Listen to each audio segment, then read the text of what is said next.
On a tous quelqu'un dans notre entourage touché par la dépression, que ce soit suite à un décès d'un proche, une rupture amoureuse, ou bien la perte d'un emploi. Mais chez certaines personnes, la dépression peut survenir sans raison, et parfois de manière complètement irrégulière, voire imprévisible, pouvant ainsi bouleverser gravement à chaque instant la vie du malade. Le cerveau humain est composé de 85 milliards de neurones.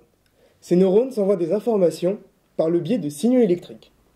Ces neurones, ils ont deux états. Ils sont soit polarisés, soit ils sont dépolarisés. Vous vous demandez peut-être ce que ça veut dire.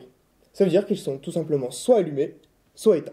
Les traitements actuels des dépressions utilisent des molécules qui agissent sur les neuromédiateurs. Ces neuromédiateurs sont ceux qui font la transmission d'informations entre chaque neurone. Ces traitements sont appelés des antidépresseurs ou des thymorégulateurs.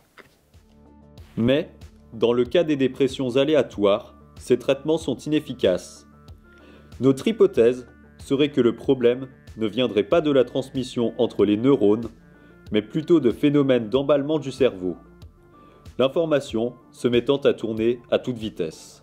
Pour tester cette hypothèse, nous avons créé un réseau de neurones informatiques où nous avons étudié les différentes instabilités.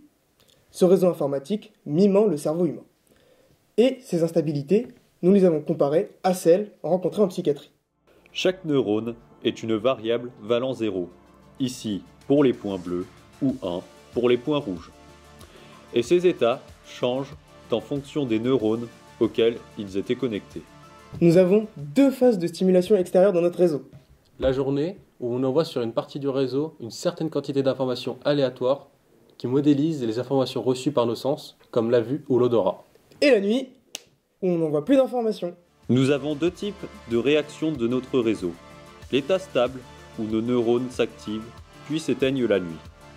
Et l'état instable, où presque tous les neurones entrent en activité, s'allumant et s'éteignant sans arrêt, de jour comme de nuit, indépendamment donc des sollicitations extérieures.